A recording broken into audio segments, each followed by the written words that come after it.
The sunset blazed across the prairie, red as a blood-soaked slash tearing through the sky.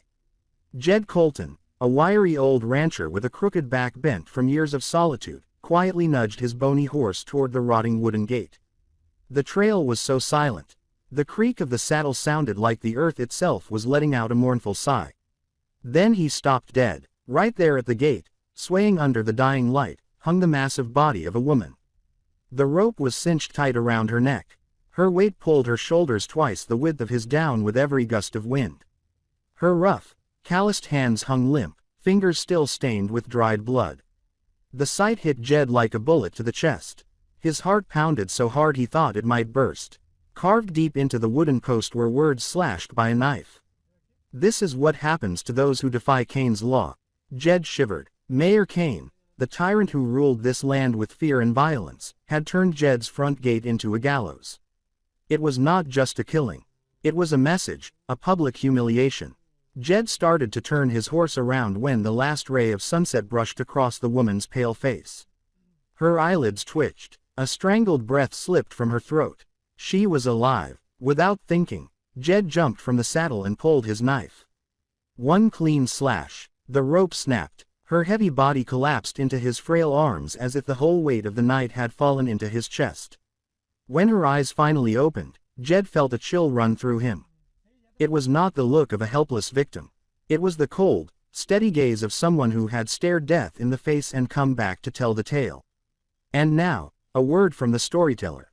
I truly thank you for letting me share this moment with you tonight. Let us know where you are listening from. My deepest wish is that peace and happiness follow you wherever you are hearing this story. Jed Colton laid the heavy body down on the cracked bone-dry ground. The giant woman's chest rose and fell in broken ragged breaths persistent like the distant beat of a war drum. His hand trembled as he gripped the knife tighter, weary, uncertain. Who was she? And why had Cain chosen to hang her right at his gate? Jed did not have time to figure it out. He dragged her inside and placed her on the old bed. The small room was dark, lit only by the flickering fire light from the stove. The dancing flames played across her muscular frame, making Jed feel even more uneasy. This was no ordinary woman. Her hands were tough as a blacksmith's, arms thick like tree trunks, and her chest heaved beneath a torn and tattered shirt. He sat down against the wall, his eyes fixed on the rope mark still etched deep into her neck. It had been a long time since a living soul had shared this house, normally filled only with wind and the creak of old wood. But her presence did not bring comfort. He, a frail rancher, was now harboring a woman who looked like she could crush his bones with a single grip. Word spread faster than wildfire on the prairie. By morning, when Jed opened the door, a few figures were already lurking near the fence line. Some women whispered among themselves, while a few men stood with arms crossed, half curious, half scornful, heard he brought that hanged monster into his house. A woman big as a cow still alive after the noose. That's got to be a bad omen. Jed Colton was always weak. Now he's sheltering the devil herself. The whispers cut like blades. Jed kept his head down and walked inside, pretending not to hear, but the shame simmered inside him. He had always been looked down on. Too skinny to haul timber, too quiet for the saloon, too soft to carry a gun. Now saving a giant monster had made him a bigger joke than ever. Still, over all the gossip and murmurs, Jed could not shake the memory of her eyes from the night before. They had not shone with fear, but with a fire, the kind of fire only seen in those who had stared death in the face and walked away. And in that moment, Jed had seen something in her gaze that he had long lost an unbreakable will to survive. He did not know if he had welcomed trouble or saved a guardian angel. But one thing was certain ever since he cut that rope. The quiet, empty days of his life were gone for good. That night, wind came howling through the cracks, and the old wooden boards, long and low, like the prairie itself, was breathing in the dark. Jed sat at the table, an old revolver beside him, eyes locked on the bed. The giant woman had not moved, but her breathing had settled into a steady rhythm. The fire in the stove cast a golden glow on her angular face, scarred and silent. Then, suddenly, she sat up. The old bed groaned loud beneath her weight. Wood creaking like thunder. Jed flinched, hand already on the grip of his gun. But before he could draw it, her eyes locked onto his sharp, alert, and cold, not the eyes of someone who had barely escaped death. "Why did you save me?" Her voice was steady. Jed choked on his answer. He had not expected the question. He had acted on instinct like a thirsty man stumbling on water. I could not just leave someone dying at my gate." The woman let out a dry laugh like stone scraping against stone. Her broad hand rose to her neck, fingers brushing the deep purple bruises still etched into her skin. "Cain wanted me dead, and he wanted this whole damn town to watch. You think you can hide me from him?" The name sent a chill through Jed. Cain the mayor. The man who wore a white hat in church, but whose hands were soaked in the blood of the town.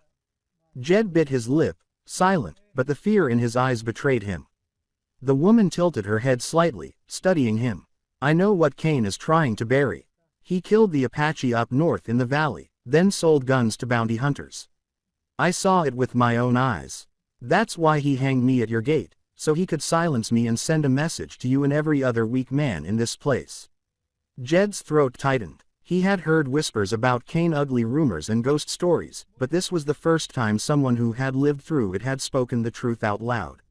The woman leaned back slightly. Her tangled hair spilled over her shoulder like a curtain of shadow. "My name is Mara." The name hit the room like a blade carving into old wood. Simple but sharp, rough around the edges. Jed sat in silence. The house suddenly felt too small for this woman's presence. Inside him, a storm began to stir, a mixture of fear and something else. Something like fire, a spark he had not felt in years. Outside, the wind howled. Inside, the little room trembled with thick, uneasy silence. Jed realized from the moment he cut that noose, he had not just saved a life. He had invited a storm into his crumbling home. Early the next morning, the prairie lay beneath a blanket of cold gray mist. Jed was just stoking the fire when a loud, frantic knock echoed at the door. He opened it to find several neighbors standing there, eyes shifty with fear. "Jed, you really got that woman in your house?" One man growled, glancing around nervously. "Cain won't let this slide. You're dragging all of us into trouble." The whispering from last night had now turned into open tension. Jed said nothing, one hand covering the door frame, blocking their view of Mara sitting at the table, her broad back nearly filling the glow from the fireplace behind her. Before anyone could argue further, a deep roar thundered from the northern woods. It rolled through the boards of the house, shaking the very frame, turning the neighbors' faces pale. "Grizzly bear," an old woman whispered, her hands crossing over her chest in prayer. The chickens in the yard scattered in panic. The horses in the stable shrieked, kicking violently at the walls. Jed rushed to the porch, his heartbeat racing. Out of the mist, a monstrous grizzly bear emerged. Its thick ash-gray fur was soaked with dew. Hunched shoulders rose nearly to the top of the stable's roof. It strode straight into the garden, tearing through the fence like it was straw. Each step kicked up dust. Its claws rad deep into the hard earth. "Sweet Lord, it's come back to the village." A man muttered, then turned and ran. The others followed, fleeing in all directions. No one stayed. Only Jed stood frozen, his hands gripping the porch rail tight. He knew full well that the old revolver inside would not bring down this beast. Shooting it would only enrage it. The bear smashed into the chicken coop, swiping boards into splinters. The shrill screeches of the birds echoed like screams. It let out a roar that thundered through the valley, setting the dogs howling from far away. Then Mara stepped into the doorway. The silhouette of the giant woman filled the frame of the porch. She watched the chaos without blinking. "A bear," she said, voice low and raspy, but calm. Unnervingly calm. Jed spun around. "You stay inside. That thing will tear you apart." Mara gave a faint smirk, her eyes steely and cold. "Cain wanted me dead." Looks like the heavens had something more dramatic in mind. And with that, she strode out into the yard, tall, fierce, and unyielding. As wild as the beast, growling just a few steps away. Jed's knees felt weak. All he could do was stand there, watching this woman who had been hanged just yesterday now walk straight toward the grizzly bear. The very monster that had haunted the town for countless winters. A gust of wind tore through the prairie, carrying the scent of scorched grass and blood. Time seemed to freeze, the world holding its breath for the impossible showdown ahead. And now, a word from the storyteller. "I truly appreciate your being here. If this story brings back memories of the old days, dusty afternoons, the sound of hooves echoing in your heart, consider subscribing to my channel so each day we can sit down again and I will share with you another tale from the Wild West. The grizzly rose up on its hind legs, towering over the yard, its massive shadow swallowing the ground below. It let out a thunderous roar that tore through the morning fog, sending the horses into a frenzy inside the stable. Mara did not flinch. She marched forward, bare feet pressing into the cracked, dry earth with each firm, deliberate step. Her broad shoulders stood tall, matching the beast's hulking presence blow for blow. Jed broke out in a cold sweat. His trembling hand rested on the grip of his revolver, but he knew all too well that a shot from his old Colt would be like throwing a pebble at a storm. He could only stare, wide-eyed, as if trapped in a fever dream. A woman who had barely escaped the noose was now walking straight into battle with a grizzly bear bare-handed. The bear bellowed, clouds of hot mist billowing from its jaws. It swung a massive paw, shattering a wooden post into splinters, sending dirt and rocks flying. Mara stopped just a few paces from the beast, her eyes locked onto its face, unshaken. "Come on, big boy," she muttered, her voice low and growly, yet clear as a war drum. The bear hesitated, just a heartbeat. The voice had no panic, no rage, just calm. Mara slowly bent down, picked up a half-burned torch from the ground, and held it high. The fire flared, casting light into her cold steel eyes. The bear roared again and charged. The ground shook. Dust filled the air. Jed screamed from the porch, "Run!" But Mara did not move. She turned her body and hurled the burning torch straight at the bear's face. Flames burst in front of it, stunning the beast just long enough for her to strike. She lunged forward, a living oak in motion. No scream, no war cry, just raw, silent strength. Her powerful arm slammed into the bear's shoulder, using her entire body to drive it back. The impact echoed like thunder. The bear staggered, shoved toward the broken fence.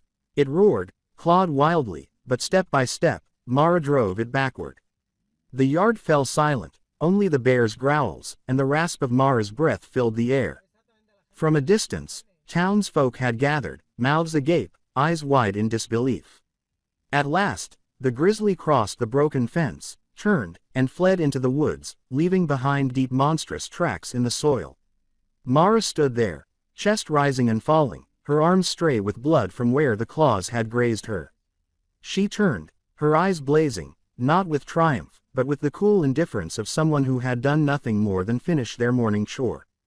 Jed stood frozen, his heart pounded like a war drum. In his eyes, the woman before him was no longer the hanged monster. She was a living force of nature, something no one could define, and nothing could stop. Rumors spread faster than wind. By the end of the day, everyone in town was talking about what they had seen with their own eyes. A giant woman hanged just the day before, now standing face to face with a grizzly bear and forcing it to flee in the market. Folks whispered, "I saw it myself. She was as big as the bear and made it run. Mean as hell, not one of us men even dared to fire a shot. Jed Colton so weak, now he's hiding behind a monster in a dress." Every word felt like a dull blade slowly twisting in Jed's ears. He had never been respected. Too skinny to work the land. Too quiet to join the saloon crowd. Now whatever shred of pride he had left was torn to pieces. They laughed, saying he was hiding behind a woman's skirt. By sundown, Jed sat on the porch, an old whiskey bottle half empty by his side. Eyes fixed on the fence he had hastily patched after the bear's rampage. He had not gone to the market all day, could not look anyone in the eye. A strange kind of shame was boiling inside him. The shame of a man deemed worthless by the world around him. Inside, Mara stepped out quietly. The fading sunlight wrapped around her towering frame, her scarred muscles still streaked with scratches. She looked at Jed for a long moment, then sat down beside him. The porch creaked under her weight. "I heard what they said," she murmured, voice low and rough. Jed did not turn. He let out a bitter smile.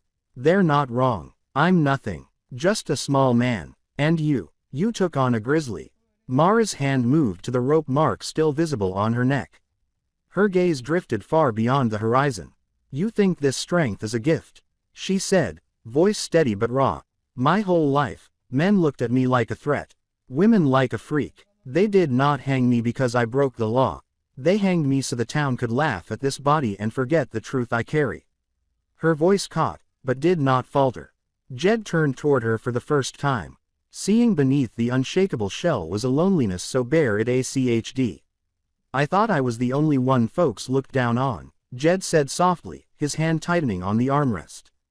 "Turns out, you know that feeling, too." A hush fell over them, broken only by the wind whistling through the broken fence. And in that silence, a quiet truth settled between them. Both cast aside by the world. But together, that rejection had become something else, something strong. Mara looked up. Her eyes gleamed. "Cain fears the truth I carry. The townsfolk fear the body I wear. But you, Jed, you were the only one who cut that rope. So stop calling yourself weak." Jed looked at her, and in that moment, deep in his chest, he felt something stir, something he had not felt in years. A flame just beginning to burn again. That evening, dark clouds rolled in thick and heavy. Wind whipped dust across the dirt road leading to Jed Colton's ranch. From the distance came the pounding of hooves and the shouts of angry men. Jed stood on the porch, heart hammering. In front of him, Cain rode a massive black horse, flanked by more than 24 hired guns, rough men with cold eyes and pistols swaying at their hips. Behind them, townsfolk gathered in hushed curiosity and fear, peeking out from behind rotting fences. Cain reined in at the gate, his voice sharp and cold like a death sentence. "Colton, hand over the woman you're hiding. If not, this gate will be your gallows by sundown." Jed swallowed hard. Sweat soaked the back of his shirt. For a moment, he nearly collapsed from fear. Then Mara stepped out beside him. The giant woman stood tall and unyielding. The news bruises still visible around her neck. Her eyes were like sharpened steel. In her hand, the very rope they once used to hang her. She placed it into Jed's hand and whispered, "You cut it once. Now we live together or die together." In that moment, something broke loose inside Jed. He turned and stared straight at Cain. Voice hoarse but firm, "She's not going anywhere. If you want blood, Cain, then step over my dead body." A murmur rose from the crowd. Cain narrowed his eyes, then gave a sharp nod. Gunfire erupted loud and sudden. Smoke exploded into the air. Hooves thundered over the dirt. Jed dove from the porch, his Colt roaring to life. The first bullet struck a hired gun in the shoulder, dropping him like a sack of grain. Jed's hands shook, but his finger no longer hesitated on the trigger. Maya charged forward like a storm. One mighty swing of her arm sent a man flying like a broken scarecrow. Another reached for his pistol, but before he could aim, she grabbed him by the neck and slammed him into the ground with a crash. It looked less like a fight and more like a battle between beasts. Only this time, the beast was the woman they had hanged just yesterday. The hired guns kept shooting wildly, filling the yard with dust and smoke. Amid the chaos, screams, hoof beats, and gunshots. Jed and Mara stood back to back. He fired, she struck. The same men who once mocked them now lay groaning in the dirt. At last, Cain was thrown from his horse. He scrambled in the dust, his face twisted in panic, his eyes widened in horror as Mara approached, bloodied hands tightening around the same rope they had once used to kill her. The remaining gunmen backed away. The yard fell silent, save for the heavy breathing of survivors and the fading sting of gunpowder in the air. Cain trembled, no longer the righteous mayor in a white hat at the pulpit, but a broken coward, finally dragged into the light. Jed stood beside Mara and for the first time in his life felt his shoulders square with true strength. The smoke of gunpowder slowly cleared. A horse lay lifeless across the path. The hired guns groaned, limped, or fled into the dust at the crumbling gate of Jed Colton's ranch. Only Cain remained on his knees. Face caked with dirt, eyes filled with rage and fear. Mara stood tall, clutching the noose they once used to hang her. For a moment, it looked like she might wrap it around Cain's neck and return the favor. But instead, she dropped the rope at his feet. Her voice, low and raspy, rang out like a bell. "This rope once killed me. Today it reveals the coward you really are." Jed stepped forward, still shaking from the recoil of his revolver, but his eyes burned with fire. He pointed at Cain and raised his voice for all the villagers hiding behind the fences to hear. This is the man who hanged an innocent woman at my gate for show. This is the man who's fed off our fear and blood. Whispers spread through the crowd, then grew louder. For the first time, the townsfolk did not bow their heads before Cain. They murmured, then nodded. Together, years of fear cracked like dry wood. Cain was dragged away, stripped of every ounce of power. In the days that followed, something shifted in the town. People started visiting Jed Colton's ranch, not to mock, but to lend a hand. They helped rebuild the fence, asked him for planting advice, and when they stepped through the gate, their eyes always landed on the giant woman. No one called her a monster anymore. Mara stayed. She and Jed replanted the garden, rebuilt the barn, dressed each other's wounds, both physical and otherwise. Under her massive hands, the wood rose solid as stone. Under Jed's quiet patience, the land slowly turned green again. One afternoon, as the sun poured gold over the fields, Jed hung the old noose on the wall of the porch. Mara looked at it, eyes distant. Jed spoke softly, not to remember the fear, but to remind us sometimes. What they used to shame us becomes the proof we survived. Mara placed her broad hand on his shoulder, and in her eyes, for the first time, there was more than just steel, there was warmth, a rare warmth both of them had spent their whole lives searching for. The prairie wind whistled through the freshly built fence, carrying the scent of new grass and the faint echo of hoofbeats.